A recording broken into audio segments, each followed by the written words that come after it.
आप सभी को नमस्कार। और ले चलते हैं आपको आज के टॉपिक में जो एटॉमिक स्ट्रक्चर में बेटा हम लोग बात करेंगे इलेक्ट्रोमैग्नेटिक वेव या रेडिएशन क्या होता है। जब हम इलेक्ट्रोमैग्नेटिक वेव या रेडिएशन जान जाएंगे तो उसके बाद हमने आपको कल के लेक्चर में क्या पढ़ाया था, फोटो इलेक्ट्रिक इफेक्ट मैंने पढ़ाया था, है ना। फोटो इलेक्ट्रिक इफेक्ट बेटा पढ़ाने के बाद हमने इलेक्ट्रोमैग्नेटिक वेव क्या होता है या इलेक्ट्रोमैग्नेटिक रेडिएशन क्या होता है इसको पढ़ेंगे। फिर तब जाकर के हम लोग बात करेंगे सीधे प्लैंक क्वांटम थियरी, और फिर प्लैंक क्वांटम थियरी पढ़ने के बाद आएंगे हम लोग एक शानदार एटॉमिक मॉडल है जो काफ़ी करेक्टेड मॉडल है बेटा, उसमें हम लोग पढ़ेंगे। और वो मॉडल क्या कहलाता है, बोर एटॉमिक मॉडल। ठीक, जब हम लोग बोर एटॉमिक मॉडल पढ़ लेंगे तब काफ़ी हद तक हमको कोई काफ़ी एटॉमिक जो मॉडल है उसमें कुछ करेक्शन मिल जाएगा, कहीं कोई दिक्कत नहीं आएगा। तो बोर एटॉमिक मॉडल के बाद एक और मॉडल आया था सोमरफील्ड जो मॉडल था, उन्होंने कहा कि एटम जो होता है वो स्फेरिकल नहीं होता है, इक्लिप्स होता है। तो वो हम लोग बाद में करते हैं। चलिए हम लोग आगे ले चलते हैं बेटा। इलेक्ट्रोमैग्नेटिक वेव या इलेक्ट्रोमैग्नेटिक रेडिएशन क्या होता है ये आपको समझना है। तो इलेक्ट्रोमैग्नेटिक वेव या रेडिएशन को बताने से पहले आपको कुछ छोटी छोटी बातें बताता हूं, एकदम आपके डेली लाइफ से जुड़ी बातें, ताकि आप आसानी से समझ सकें। एक बात बताओ, आप गांव में जाते हो, गांव पे रहते हो, गांव से बिलोंग करते हो, तो गांव में देखते हो बड़ी बड़ी पोखरे लगे होते हैं, पोखरे होते हैं जिसमें लोग मछलियां पालते हैं। ठीक है, तो आप उसके किनारे बैठिए और एक छोटा सा पत्थर उस पानी में फेंक दीजिए। एक छोटा सा पत्थर उस पानी में फेंकिए।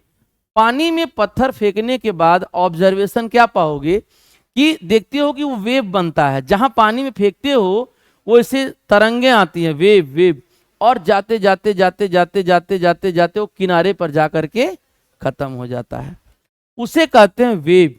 तो वेव क्या होता है वो उसी तरीके से आपको समझना है।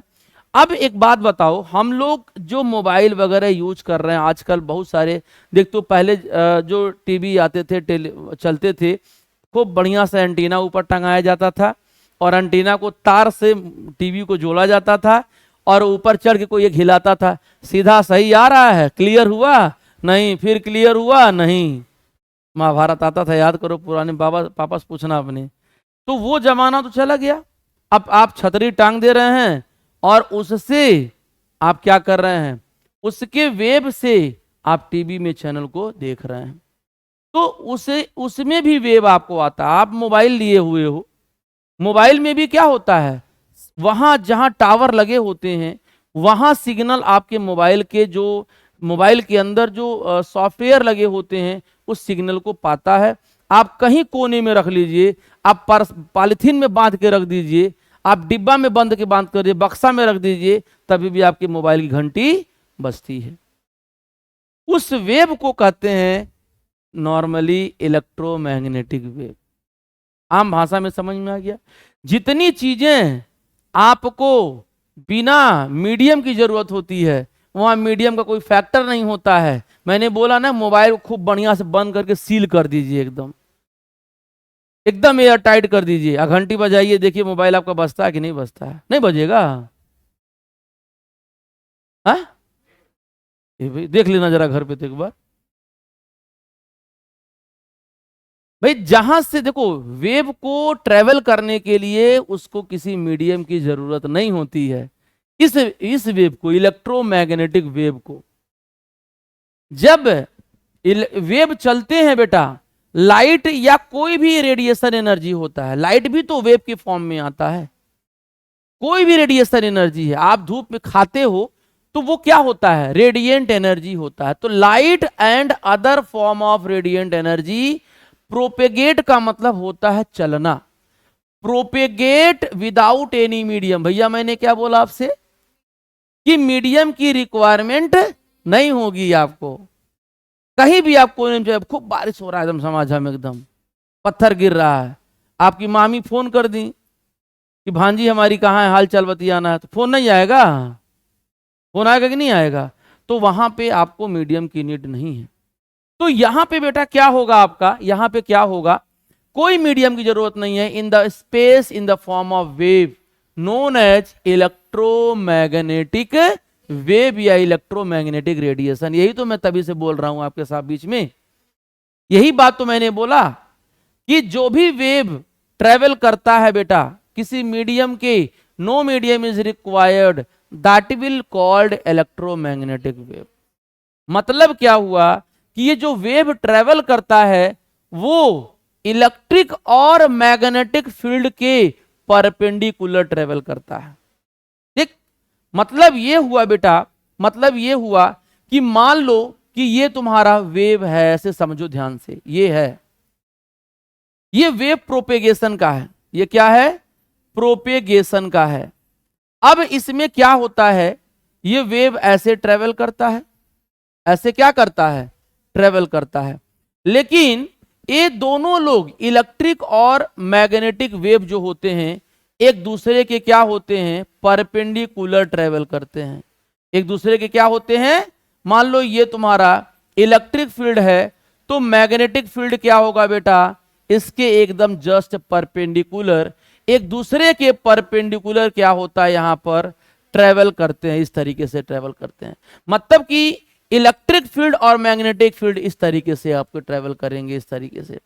तो वेव का जो डायरेक्शन होता है बेटा वो इलेक्ट्रिक और मैग्नेटिक फील्ड, ये तुम्हारा मैग्नेटिक फील्ड को रिप्रेजेंट कर रहा है। एक येलो वाला देख लो, येलो वाला तुम्हारा क्या हो जाएगा, येलो वाला जो तुम्हारा मान लो इस तरीके से हम बना के दिखा रहे हैं बेटा यहां, वो इस तरीके से आपका प्रोपेगेट कर रहा है। तो ये जो है इसके परपेंडिकुलर ट्रेवल कर रहा है, इसके रेड वाले के ये परपेंडिकुलर ट्रेवल कर रहा है। और मान लिया जाए कि ये अगर मैग्नेटिक फील्ड है तो ये क्या होगा, इलेक्ट्रिक फील्ड होगा। इलेक्ट्रिक फील्ड और मैग्नेटिक फील्ड एक दूसरे के परपेंडिकुलर ट्रेवल करते हैं और in the propagation of light, in the propagation of wave, in the propagation of radiation. ठीक, इसीलिए इनके ट्रेवल करने के लिए किसी भी मीडियम की नीड नहीं होती है बेटा, वो वैसे ही खाली जगह में दौड़ता है, ना हवा चाहिए ना पानी चाहिए उसको, कोई दिक्कत नहीं है उसको। बोलो सीख है। These wave can be produce by charge bodies moving, ये सबसे बड़ी बात है भाई। कोई भी वेव कब प्रोड्यूस होता है, जब कोई चार्ज पार्टिकल्स मोशन में रहता है, मूवमेंट करता है, तो उसके वजह से in a magnetic field or a magnet in a electric field. तो जैसे एक्स रेज है, गामा रेज है, तुम्हारे कॉस्मिक रेज है, ऑर्डिनरी लाइट रेज है, ये इससे क्या होते हैं, प्रोड्यूस होते हैं। बोलो क्लियर है, सबको समझ में आ गया। तो मैंने अभी तक क्या बताया कि जो इलेक्ट्रोमैग्नेटिक वेव होते हैं वो लाइट या रेडिएंट एनर्जी से प्रोड्यूस होते हैं, उनको टहलने के लिए, चलने के लिए किसी मीडियम की जरूरत नहीं होती है, वो किसी भी मीडियम में ट्रेवल करेगा, मतलब किसी भी मीडियम में ट्रेवल नहीं करेगा। जो उनको खाली चाहिए, ना एयर ना हवा ना कुछ भी, ना पानी, कुछ भी नहीं, वो जहां जाएंगे वैसे अकेले मस्त होके घूमेंगे, पहली बात। दूसरी बात, ये ट्रेवल करते क्या हैं, इलेक्ट्रिक और मैग्नेटिक फील्ड के परपेंडिकुलर वो ट्रेवल करते हैं, इलेक्ट्रिक और मैग्नेटिक फील्ड के परपेंडिकुलर वो ट्रेवल करते हैं बेटा। तो उस वेव को, इसीलिए वो जो वेव जा रहा है वो इलेक्ट्रिक और मैग्नेटिक फील्ड के प्रेजेंस में जा रहा है, इसीलिए उस वेव को क्या कहते हैं, इलेक्ट्रोमैग्नेटिक वेव कहते हैं। बात डन है, एकदम क्लियर है। तो ये कहानी है। कैरेक्टरिस्टिक समझा जाए, all electromagnetic radiation travel with the velocity of light. जो लाइट की वेलोसिटी होती है बेटा, उसी के वेलोसिटी से ये ट्रेवल करता है। दूसरी बात, these consist of electric and magnetic field. Magnetic field अभी तो मैंने बोला कि वो दो फील्ड होता है, एक इलेक्ट्रिक मैग्नेट, एक इलेक्ट्रिक फील्ड होता है, एक मैग्नेटिक फील्ड होता है component that oscillate in the direction perpendicular to each other. मैंने क्या बोला अभी कि दोनों एक दूसरे के परपेंडिकुलर जाते हैं, दोनों एक दूसरे के परपेंडिकुलर जाते हैं। अगर एक ऐसे जा रहा है तो एक क्या करेगा बेटा, एक तुम्हारा ऐसे ट्रेवल करेगा, एक दूसरे के परपेंडिकुलर ट्रेवल करेंगे। बोलो ठीक है। तो वही कहानी कर रहा है each other and perpendicular to the direction the wave travel. मतलब जो वेव जा रहा है, ये जो वेव जा रहा है उसके भी परपेंडिकुलर। इसका मतलब इलेक्ट्रिक फील्ड और मैग्नेटिक फील्ड भी परपेंडिकुलर, और जो वेव जा रहा है उनके भी परपेंडिकुलर। मतलब तीनों एक तीसरे के परपेंडिकुलर ही एक जगह से दूसरे जगह जाते हैं। मेरी बात सबको समझ में आ गया? तो a wave is always characterized by the following 5 character. हर वेव की अपनी खुद की कुछ प्रॉपर्टी होती है, हर इंसान की अपनी कुछ यूनिक प्रॉपर्टी होती है। आपकी कुछ अलग यूनिक प्रॉपर्टी है कि आप झूठ कम बोलती हैं, आप ईमानदार हैं। रोड पे कहीं 10 लाख गिरा है तो आप आराम से पैसा लेके खोजेंगे किसका है। और एक आदमी क्या होता है, उसके नेचर में ईमानदारी होता ही नहीं है। अगर वो रोड पे कहीं पैसा गिरना तो दूर की बात है, अगर कहीं धीरज उठाना भी तो उठा सकता है। तो हर पर्सन की यूनिक प्रॉपर्टी होती है। सेम वैसे ही वेव की अपनी खुद की कुछ प्रॉपर्टी होती है। एक सुन लेना, इलेक्ट्रोमैग्नेटिक वेव भी खतरनाक होता है, ये जान लीजिए। आसान इसको यूज बहुत, आज के जमाने में तो जैसे लोग खाना खाने के शौकीन हो गए हैं, वैसे इलेक्ट्रोमैग्नेटिक वेव खाने के शौकीन हो गए हैं। बोलो कैसे? बिना मोबाइल की जिंदगी चल रही किसी की? देख रहा, छोटा सा बच्चा है, उसको खाना खिलाना है तो माँ क्या लगा दे रही है? Tom and Jerry. बेटा देखो, दूध पिला रही है एक हाथ से। वो दूध नहीं पिला रही हैं, वो जहर पिला रहे हैं उसको, मोबाइल देखा देखा। तो वो लोगों के साथ एक डेली नीड हो गया है आज के जमाने में, और ये नहीं जान रहे हैं कि इलेक्ट्रोमैग्नेटिक रेडिएशन कितना खतरनाक है। आप एक बात बताओ, तुम लोग पता नहीं देखते हो कि नहीं, हम लोग गांव में जब रहते थे तो वहां पे कौवा बहुत सारे हुआ करते थे। गर्मी के सीजन में छत पे आप कोई गेहूं वगैरह डाल देते, पूरा बैठे रहते थे सब, पूरा आगे ढेर सारे। उतना ही नहीं, एक वर्ड होती थी जिसे कहते थे गौरैया, स्पैरो। खत्म हो गई, कहां दिख रहे हैं भाई? धीरे धीरे आप अपने शहर में क्या किसी ये नहीं, किसी बर्ड को आप देख रहे हैं? क्यों? इसी टावर के वजह से, इसी रेडिएशन की। एक मूवी आई थी, कौन सी थी? 2.2। कौन था उसमें वो साउथ वाला? नहीं, एक साउथ मूवी, हाँ रजनीकांत वाली मूवी। क्या दिखा रहा था वो यही दिखा रहा था कि उससे कितने हार्मफुल इफेक्ट हैं, उससे कितने हार्मफुल इफेक्ट दिखा रहा था कि नहीं दिखा रहा था।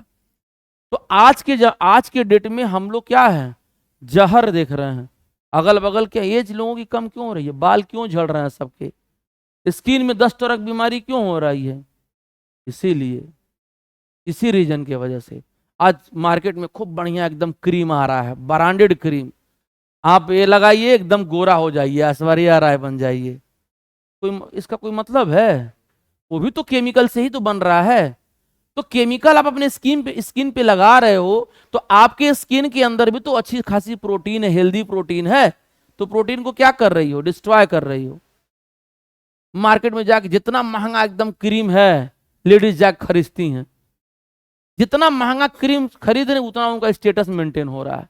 ये नहीं जान रहे आप बीमारी पाल रही हैं स्किन के लिए, है? कम समय में आ रहा है, स्किन पे झुर्रियां पड़ जा रही हैं उसी क्रीम की वजह से। अरे जो भगवान जिस रूप में दिए उसको एक्सेप्ट करिए, उसी में जिंदगी काटिए। कि 800 रुपया क्रीम लगाने जाएंगे, ब्लीच लगाने जाएंगे 1400 रुपये का, गलत कर रहे हैं। तो सनस्क्रीन लोग लगा रहे हैं, पता नहीं कौन 5, कौन 6-4, 15+ कि जाइए धूप में वो बचा लेगा आपको। कहां से बचा लेगा भाई? धूप से बच रही है तो केमिकलवा खा रहा है आपको, ये नहीं देख रही हैं? तो वही चीज, रेडिएशन बेटा है तो खतरा है, बहुत तगड़ा खतरा है, ये जान लीजिए। ये कहानी समझ में आया कि नहीं आया? तो इनकी बेटा कुछ न कुछ इनकी प्रॉपर्टी होती है, और क्या प्रॉपर्टी होती है मैं आपको वही बताना चाह रहा हूं। तो कुछ प्रॉपर्टी, सबसे पहली प्रॉपर्टी है, और उस प्रॉपर्टी को हम क्या कहते हैं भाई साहब? उस प्रॉपर्टी को हम क्या कहते हैं? वेवलेंथ। पहली प्रॉपर्टी आ गए ना तुम्हारे जगह? पहली प्रॉपर्टी क्या है बच्चा लोग? वेवलेंथ है। बेटा वेवलेंथ का मतलब क्या है? The distance between two nearest crest and nearest trout is called wavelength. Formula पढ़ने का मतलब, यहां देखिए वेव जा रहा है, ये वेव जा रहा है, पंडित जी इधर देखिएगा, ये वेव जा रहा है, तो ये आपका क्रेस्ट है और ये भी आपका क्रेस्ट है। अब ई नहीं कि नियरेस्ट इसका क्रेस्ट है, ये हो गया नियरेस्ट का मतलब आपका घर का एकदम बगल वाला गेट। इन्हें 14 किलोमीटर जाके नियरेस्ट खोज रहे हैं, नियरेस्ट का मतलब इसके बगल वाला। तो यहां से और यहां तक का जो बीच की दूरी होती है यही क्या कहलाता है, वेवलेंथ। यही तो मैंने कल बताया था, यही मैंने बोला था, और ये कह रहे थे कि क्या होता है। अरे हम वही बोल रहे हैं, स्टेशन पे रहिए। अब देखो इसका और इसका डिस्टेंस जो होता है वो क्या होगा, लैम्डा होगा, लैम्डा होगा। नियरेस्ट चाहिए, 14 किलोमीटर दूर वाला वेव नहीं खोजना है, इसके नियरेस्ट ये है, इसका नियरेस्ट ये है, तो यही तो डिस्टेंस को मेजर करेगा, वेवलेंथ यही कहलाता है। वेव के बीच की दूरी, वेव के नियरेस्ट वेव के दो क्रेस्ट के बीच की दूरी और वेव के नियरेस्ट ट्रॉट के बीच की जो दूरी होती है that is called wavelength. Clear है। अब it is denoted by, lambda मैंने लिख दिया है, measure in term of centimetre, angstrom, micron, nanometre. कुछ देखना पड़ेगा, एक एंगस्ट्रॉम जो होता है वो 10 to the power minus 10 metre होता है, एक नैनोमीटर जो होता है 10 to the power minus 9 metre होता है, और एक माइक्रोन में जो होता है वो 10 to the power minus 6 metre होता है। तो इसकी दूरी क्या होता है, हम इस अच्छा तो माइनस में दे रहा ना, तो यार वेव का तो बहुत फास्ट मूवमेंट होता है ना। सेंटीमीटर में चलो ठीक है, सेंटीमीटर में बात समझ में आ रही है, लेकिन यहां पे तो बहुत स्लो, यहां तो बहुत माइन्यूट माइन्यूट वैल्यू दिख रहा है ना, इसका मतलब नियरेस्ट होगा, बहुत क्लोजेस्ट अप्रोच देख रहा है। समझ रहे हैं आप लोग। तो ये होता है, मैंने आपको बता भी दिया, ये लिख भी दिया है यहां पर, कोई दिक्कत नहीं है। सबको समझ में आ रहा है कि नहीं आ रहा है, ये कहानी है। तो ये वेवलेंथ सबको समझ में आ गया। इसके बाद बेटा आता है फ्रीक्वेंसी। फ्रीक्वेंसी क्या होता है जरा इसको देख लिया जाए। फ्रीक्वेंसी भी इसकी प्रॉपर्टी होती है भाई साहब। तो क्या होता है, number of wave which pass through a point in 1 second. मैंने अभी कल ही ने बोला था, 1 सेकेंड में जितना वेव वो पास करेगा किसी पॉइंट से, that will be called frequency. बोलिए डन है, सबको समझ में आ गया। सिंबल जो होता है वो म्यू से रिप्रेजेंट करते हैं इस तरीके से, और इस express in the term of cycle या वेव पर सेकेंड, या यूनिट क्या होगा, हर्ट्ज होगा। यूनिट अगर हम बोलेंगे बेटा तो क्या लिखना, हर्ट्ज लेंगे या साइकिल पर सेकेंड, साइकिल पर सेकेंड। अच्छा साइकिल, कंप्लीट साइकिल होता क्या है, एक कंप्लीट साइकिल एक बार ऊपर गया एक बार नीचे, ये कंप्लीट साइकिल कहलाता है।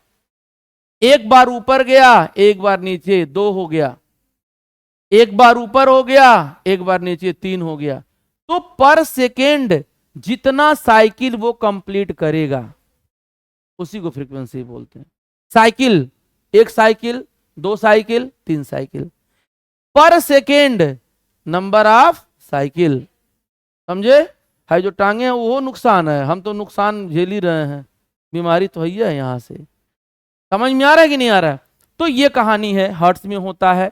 और जो आपका ये होता है mu distance travel in 1 second, ये आपका वेलोसिटी होता है। म्यू जो होता है, म्यू जो होता है रिलेशन लैम्डा में c बाई लैम्डा होता है। म्यू इज इक्वल टू क्या होता है, c बाई लैम्डा होता है। c क्या है, स्पीड ऑफ लाइट है। लैम्डा आप जान ही रहे हो, मैंने बता ही दिया है। ये आप फ्रीक्वेंसी है, ये बात आपने समझ लिया है। तो बोलो रिलेशन समझ में आ गया, सबको क्लियर है, सबको क्लियर है भाई साहब। इसके बाद हम लोग आ जाते हैं जल्दी से वेलोसिटी के टर्म में। वेलोसिटी क्या होता है, वेलोसिटी क्या होता है, ये देखिए इधर देखो, वेलोसिटी क्या होता है ये तो आप समझते हो। वेलोसिटी कोई नई चीज नहीं है, बस बदलने के लिए थोड़ा सा देखना होगा।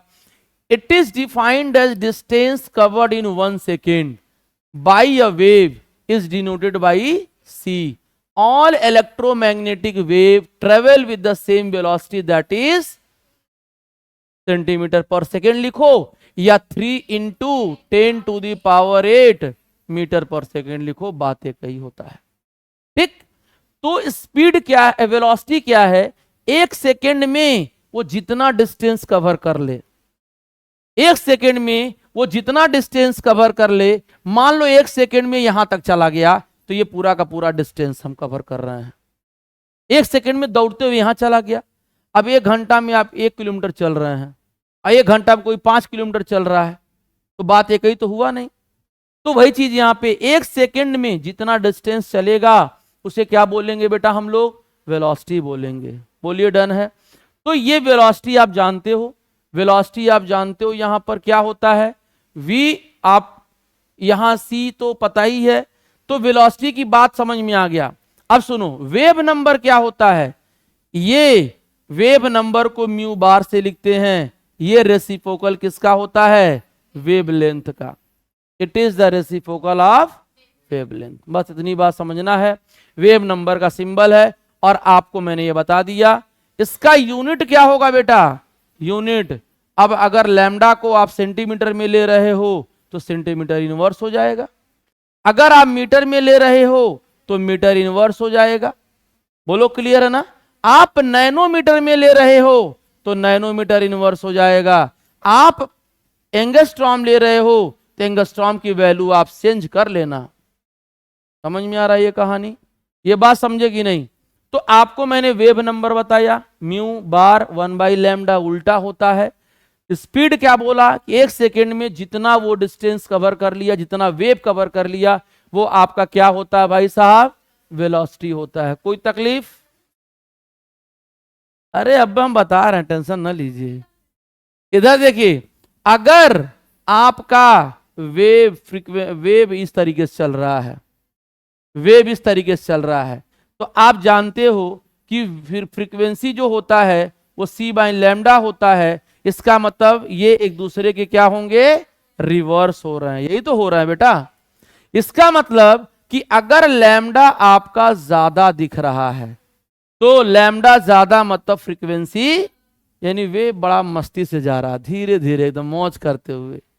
और अगर आपका वेव इस तरीके से जा रहा है, इसका मतलब लैम्डा कम हुआ। और अगर लैम्डा कम हुआ बेटा तो फ्रीक्वेंसी क्या होगा दादा? हार्ट बीट चलते हुए देखिए मशीन में कैसे चलता है। कहीं टीवी में देखियो, रियल नहीं देखियो, टीवी देखी होगी ना, मूवी में कहीं, तो कोई धीरे धीरे से मूवमेंट करता है, कोई फास्ट मूवमेंट करता है, तो वहां पे इस तरीके से समझ में आता है। क्लियर है? समझ में आ रहा है? चलिए, तो ये आपका जो होता है बेटा, इनके बीच में रिलेशन होता है। एक बात और मैं आपको बताना चाहूंगा कि एम्पलीट्यूड क्या होता है बेटा। एम्पलीट्यूड तो बहुत आसान है। ये क्या होता है? हाइट ऑफ क्रेस्ट या थॉट। वेव की हाइट को बताता है। किसको बताता है बच्चा? वेव की हाइट को बताता है। मतलब ये हुआ कि मान लो ये तुम्हारा वेव है, ये तुम्हारा क्या जा रहा है? वेव जा रहा है, ये वेव जा रहा है ऐसे। तो बेटा यहां की जो डिस्टेंस होता है ये वाला, या इसकी जो हाइट होती है, उसी को क्या कहते हैं? एम्पलीट्यूड कहते हैं। क्या कहते हैं बच्चा? एम्पलीट्यूड बोलते हैं। बात क्लियर है? समझ में आ गया? आनंद आ गया? इसका मतलब देखो मैंने लिखा crest, depth of throat of the wave, और ए से रिप्रेजेंट किया जाता है, और intensity of radius, determine the intensity of क्या? रेडिएशन। अब सुनो, इतनी बात समझ में आ गई। अब दुनिया में बहुत सारे इलेक्ट्रोमैग्नेटिक वेव देखने को क्या होते हैं? मिलते हैं। दुनिया में बहुत सारे इलेक्ट्रोमैग्नेटिक वेव देखने को आपको मिलेंगे। दुनिया में बहुत सारे इलेक्ट्रोमैग्नेटिक वेव देखने को मिलते हैं, जिससे हम लोग तकलीफ में भी जिंदगी काटते हैं।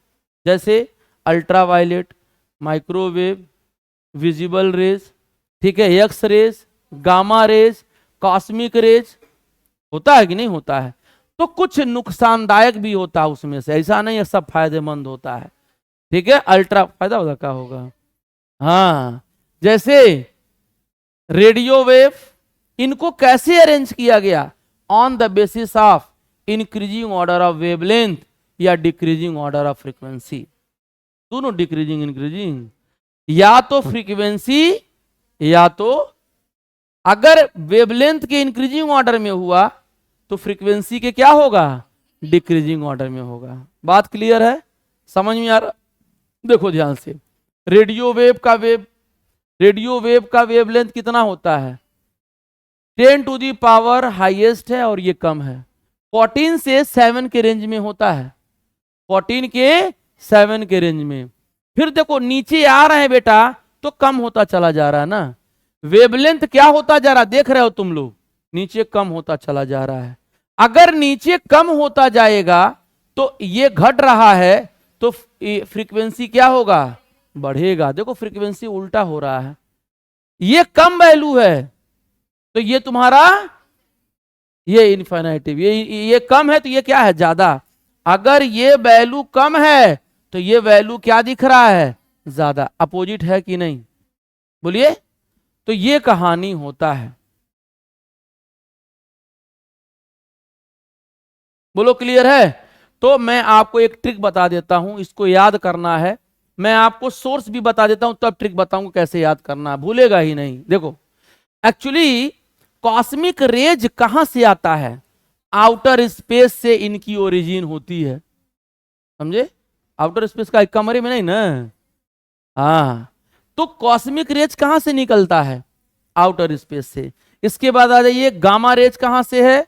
Secondary effect of radio active decay. Radio active decay माने जब रेडियो एक्टिव, हाँ। उसके बाद एक्सरे कहां से निकलता? Cathode rays. याद करो, पढ़ाया हूं, कैथोड रेज से एक्स रेज निकलेगा तुम्हारा, वही तो एक्सरे ट्यूब होता है कैथोड रेज। अल्ट्रावायलेट कहां से निकलता है? सन के प्रकार से, lamp with the mercury vapour. सूर्य का प्रकाश सबसे बढ़िया सोर्स होता है, इसीलिए तो क्रीम पोता जाता है। लड़के बेचारे कहाँ पोतते हैं, देखिए हो कभी? चले जाओ अभी लगन में दुकान पे, लेडीज खुद सबसे महंगा ऐसा क्रीम दीजिए कि स्टेज पर हम दूल्हे की बहन है एकदम चमकते रहें। भगवान ने चमकाया तो हम अपने क्रीम चमका देगा हमको जी? बता दो जरा तो। तब वही लोग बेवकूफ बने हुए हैं, टीवी पर आकर के कोनो एक्टर प्रचार कर दे रहा है खूब, और वो तो अपना 2 करोड़ बना लिया, 5 करोड़। और लूट किसको रहा है? पढ़े लिखे लोगों को बेवकूफ बना करके। नहीं लूट रहा है सब, समझी? तो घर पे समझाइए अपने मम्मी मम्मी को, ये सब अच्छी बात नहीं है पैसा लुटाना। अब सुनिए ध्यान से, तो अल्ट्रावायलेट रेज कहां से मिलेगा? सनरेज से मिलेगा। उसके बाद बेटा विजिबल रेज, इलेक्ट्रिक बल्ब और सनरेज। विजिबल रेज से बेटा मुझे कलर दिखाई दे रहा है कि आप व्हाइट पहनी है, ये ब्लैक पहनी है, ये रेड पहने हैं, वो व्हाइट पहने हैं, ये फला ये फला ये फला। इसी विजिबल रीजन की वजह से होता है ना। विबग्योर पढ़ी हो ना? हाँ, तो वही कहानी होता है। Infrared IR, incandescent object. सबसे बढ़िया एग्जांपल बताते हैं, तुम लोग पता नहीं वो मोबाइल यूज किए हो कि नहीं। एक मोबाइल आता था, उसमें ब्लूटूथ नहीं हुआ करता था, ज्यादा नहीं 5-6 साल पीछे जाओ, लगभग 6-7-8 साल पीछे, 8 साल के 9 साल। उसमें IR होता था, इंफ्रारेड होता था, दोनों को ऐसे सटाना पड़ता था तब इमेज फोटो इमेज आता था। अब वो धीरे धीरे हटा दिया गया और फिर एक नया डेवलप कर दिया गया। बहुत सारे ऐप आ गए हैं दुनिया मोबाइल के अंदर, फोटो इमेज में भेज दीजिए। तो ये कहानी है। Microwave, klystron tube. अरे भाई माइक्रोवेव नहीं जानते हैं आप लोग? हाँ, वहां से इस्तेमाल, वहां से निकलता है। Radio wave, alternative current with high frequency. High frequency alternative current AC दीजिए, लेकिन हाई फ्रीक्वेंसी का। तो ये सोर्स बहुत कम आता है, लेकिन आपको जानकारी है। अब याद कैसे करना है बेटा, ये मैं आपको बता देता हूं, ध्यान देना। मैं जो बताऊंगा वो फ्रीक्वेंसी के इंक्रीजिंग ऑर्डर में बताऊंगा, मैं जो बताऊंगा वो फ्रीक्वेंसी के डिक्रीजिंग ऑर्डर में बताऊंगा। फ्रीक्वेंसी के डिक्रीजिंग ऑर्डर में मतलब ये ऊपर जाएगा और ये नीचे आएगा। आसान तरीका है, क्या है? C और गामा बस याद कर लेना, C और गामा, ठीक है? XUV in my range.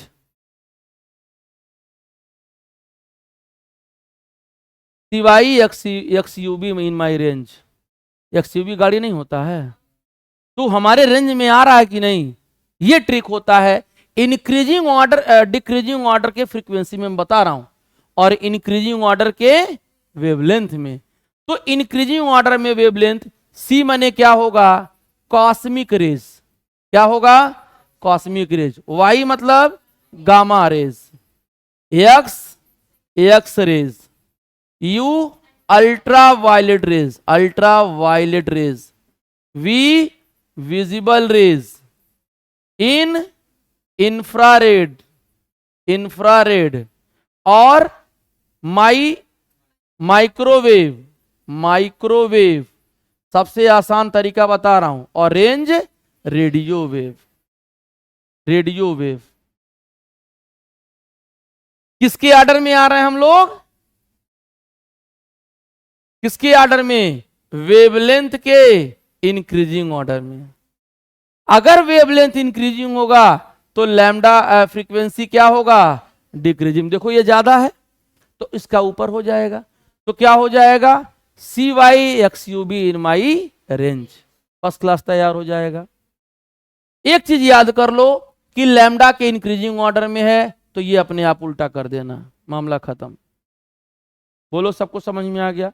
तो ये ट्रिक होता है। अब इसमें जो विजिबल रेंज होता है बेटा वो फिर स्प्लिट होता है। उसके रेंज में कौन कौन से आते हैं बेटा, उसके रेंज में कौन कौन से आते हैं, जरा ये देख लिया जाए। उसके रेंज में कौन कौन से आते हैं, उसके रेंज में कौन कौन से आते हैं, जरा ये देख लिया जाए। काहे कब को पगला जा रहा है ये।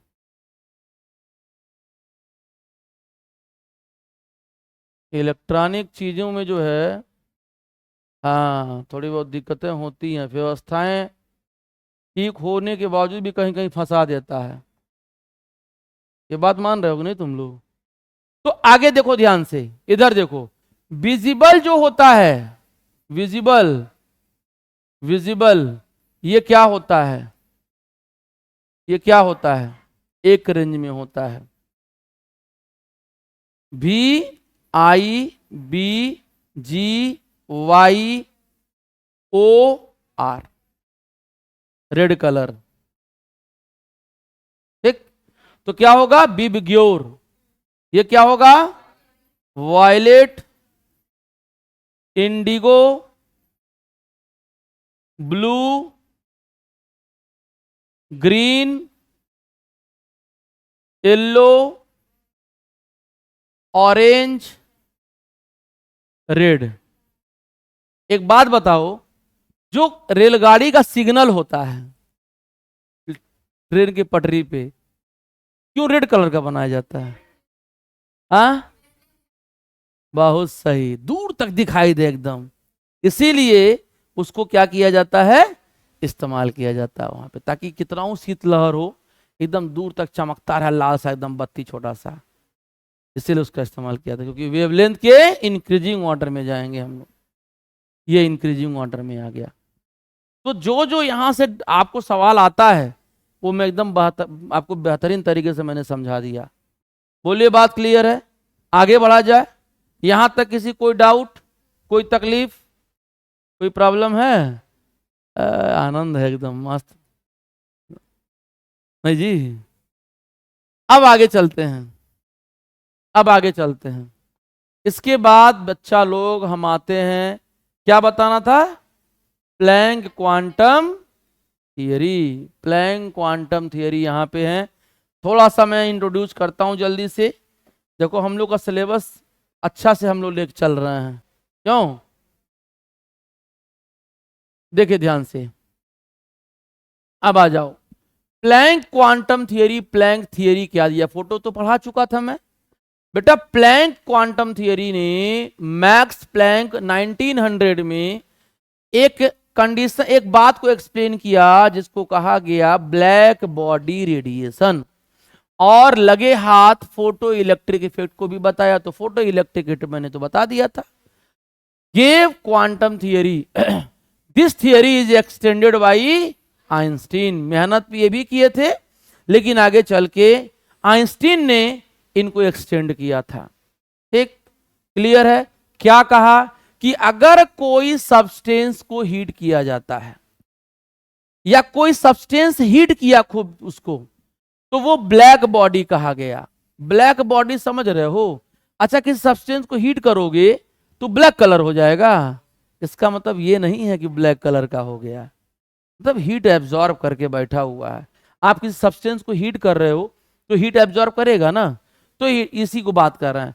Which is prefer absorber and perfect radiator of energy, the radiation emitted called black body radiation.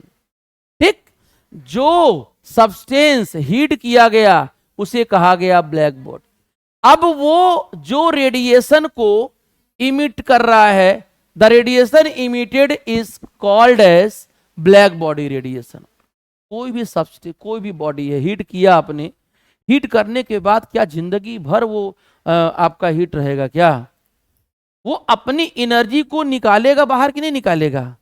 Heat को निकालेगा कि नहीं निकालेगा? तो जो हीट निकल रहा है उसी को क्या कहते हैं? Black body radiation. अब इसका मेन पॉइंट देखा जाए, इतनी बात तो आप समझ में आ गया होगा, इतनी बात तो समझ में आ गया होगा। अब इसके कुछ पॉइंट है, इसके कुछ पॉइंट है, उसको डिस्कस करना जरूरी है। अगर डिस्कस नहीं करेंगे हम लोग तो प्लैंक साहब तो मर गए हैं, लेकिन उनकी आत्मा जिंदा है, वो जीने नहीं देगी, इसीलिए सबको डिस्कस करना पड़ेगा।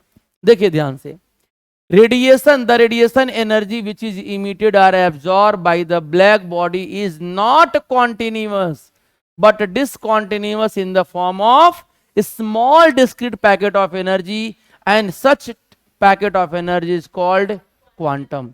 लेकिन अगर वहां लाइट की बात करेंगे तो लाइट के केस में उस क्वांटम एनर्जी को क्या बोलेंगे? फोटॉन। ऐसे नहीं मजा आएगा। ये कह क्या रहे हैं कि लाइट वो सीधे कॉन्टिन्यूअस नहीं मूव करता है, कॉन्टिन्यूअस नहीं मूव करता बेटा। वो कैसे? एक पैकेट ऑफ एनर्जी के रूप में, डिसकॉन्टिन्यूअस एक पैकेट ऑफ एनर्जी के लिए। ये पैकेट है, यहां डिस्कनेक्ट हो गया, एक पैकेट एनर्जी का है, डिस्कनेक्ट हो गया, पैकेट एनर्जी का है। वो कहते हैं कि लाइट इस रूप में ट्रेवल करता है, डिस्क्रीट फॉर्म में करता है, डिसकॉन्टिन्यूअस फॉर्म में ट्रेवल करता है, लेकिन कॉन्टिन्यूअस फॉर्म में नहीं जाता है। एक छोटा सा एनर्जी है, पैकेट ऑफ एनर्जी है, बंच ऑफ एनर्जी है। इसी एनर्जी को क्या कहा गया? क्वांटम कहा गया। क्या कहा गया बेटा? क्वांटम कहा गया। लेकिन कहा कि अगर हम लाइट के केस में लेते हैं, ये स्पेशली लाइट के केस में लेते हैं, तो इसको हम क्या कहेंगे? फोटॉन कहेंगे। बोलो, पहला पॉइंट समझ में आ गया? क्लियर हो गया ये कहानी? दूसरे पे, एनर्जी ऑफ ईच क्वांटम, मतलब इस डिब्बे की बात कर रहा हूं मैं, इधर देखो, इस डिब्बे की बात कर रहा हूं, डायरेक्टली प्रोपोर्शनल टू फ्रीक्वेंसी। बेटा जित फ्रीक्वेंसी के डायरेक्टली प्रोपोर्शनल कर रहा है, मतलब फ्रीक्वेंसी ज्यादा होगा लाइट की, रेडिएशन की, तो एनर्जी ज्यादा होगी उसकी। और जब इसको हटाओगे तो क्या होगा? E equal to H mu, और एच क्या है? प्लैंक कांस्टेंट है बेटा। क्या है? प्लैंक कांस्टेंट है बच्चा लोग। तो और यहां पर E equal to H into C by क्या हो जाएगा? लैम्डा। ये तो हम लोग पढ़ ही चुके थे। म्यू इक्वल टू क्या होता है? सी बाई लैम्डा होता है। म्यू इक्वल टू क्या होता है? सी बाई लैम्डा होता है। तो ये फॉर्मूला मैंने बताया, ये बताया, फिर इसको क्या कर दिया मैंने? एक्सपेंड कर दिया। प्लैंक कांस्टेंट की जो वैल्यू होता है वो 6.62 10 to the power minus 34 joule second होता है। बोलो क्लियर है? ये वैल्यू बेटा कांस्टेंट होता है, वो चेंज नहीं होगा।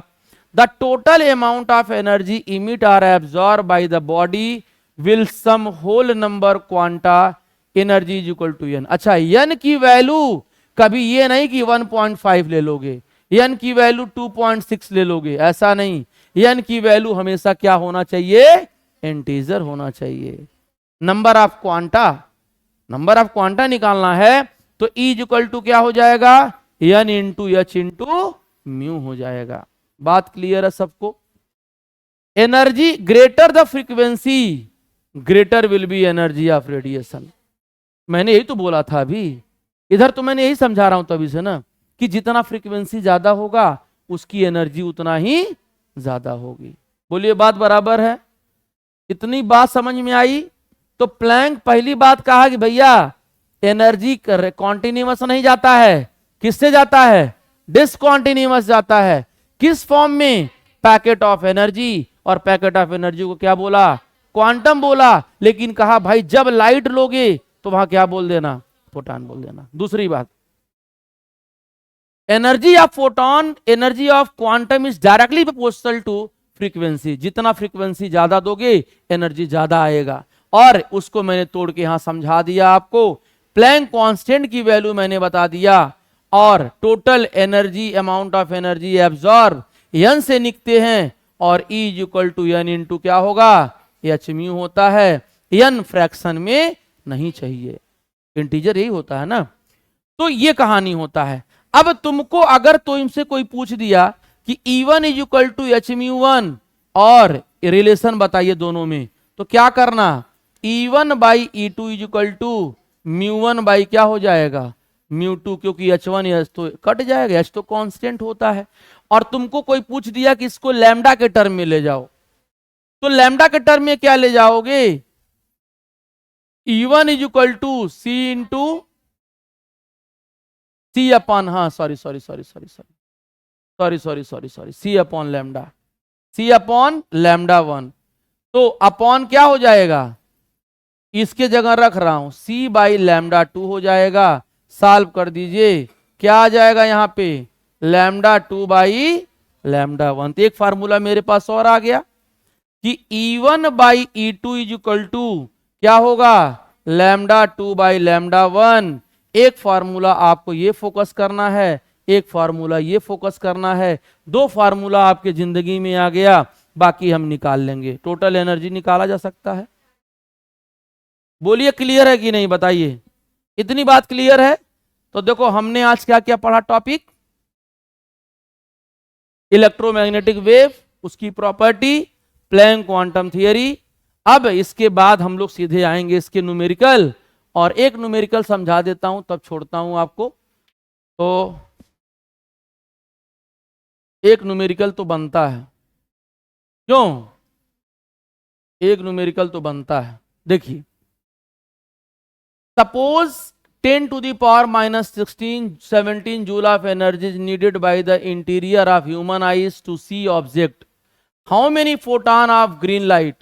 देखो लैम्डा दे दिया है, लेकिन लैम्डा किस में दिया है, 550 नैनोमीटर में। नैनोमीटर को किस में ले जाना, मीटर में ले जाना। बोलो क्लियर है। Needed to generate the minimum amount of energy. एक बात बताओ, E is equal to H into mu होता है कि नहीं होता है? और नंबर ऑफ फोटोन क्या दिया है, क्या पूछ रहा है, अच्छा एन पूछ रहा है ना, तो एन इंटू कर लो यहां से। तो E is equal to N into H into C by lambda. C पता है, लैम्डा इसको क्या कर देना, 10 to the power minus 9 metre कर देना। ये वैल्यू पुटअप करना, और एनर्जी आपको दिया हुआ है, एनर्जी आप यहां रखिएगा। एन की वैल्यू मुझे नहीं पता है, निकालना है। एच पता है, सी पता है, लैम्डा पता है, ई पता है, क्या एन नहीं निकाल लोगे आप? नहीं समझे आप? फिर से बता रहा हूं, देखो ध्यान से। आपको एनर्जी दे रखा है ना, वह बराबर है। आपसे एन पूछ रहा, how many proton, how many माने नंबर, और लैम्डा दे रखा है 550 एनएम माने नैनोमीटर। तो बेटा नैनोमीटर को मीटर में बदल लिया मैंने। तो आपके जिंदगी में जो फॉर्मूला पता है, N into H into mu, तो N into H into C by lambda लिख दूं, ई आ जाएगा। एन मुझे चाहिए, तो E into lambda upon H into C is equal to N. ये वैल्यू एनर्जी रख देना 10 to the power minus 17, lambda रख देना यहां से, एच रख देना 6.62 10 to the power minus 34, और सी रख देना 3 into 10 to the power minus 8। आपका काम चल जाएगा। अरे plus 8, 3 into 10 to the power 8 metre per second में है। आपका नंबर आ जाएगा, कितना आएगा वो आप निकालना है। ये जब आप वीडियो पॉज करके रोक करके सॉल्व करना और खुद से सॉल्व करना। इसके देखो एक पीडीएफ में यहाँ पे भी दे रहा हूं तुमको। ये देखो इसी पीडीएफ में मैं थोड़ा सा होल्ड करके ही हटाऊंगा, इसको हटाऊं नहीं। आप ये सवाल करना, ये सवाल करना, तब हम लोग सीधे फोटो इलेक्ट्रिक पढ़ा ही चुका हूं, न्यूमेरिकल आगे हम लोग इसका कर लेंगे। बात क्लियर हो गया? तो यहां तक बेटा हम लोगों ने आज लेक्चर पढ़ा, अच्छे से पढ़ा, मजे से पढ़ा। फिर हम लोग अगले लेक्चर में मिलेंगे न्यूमेरिकल और हाइड्रोजन स्पेक्ट्रम के साथ। सॉरी, हाइड्रोजन स्पेक्ट्रम अभी नहीं पढ़ाएंगे, बोर का मॉडल पढ़ाएंगे, तब उसके बाद हाइड्रोजन स्पेक्ट्रम। इसी के साथ हमारे चैप्टर आगे बढ़ेगा। तब तक के लिए खुश रहिए, मस्त रहिए, स्वस्थ रहिए।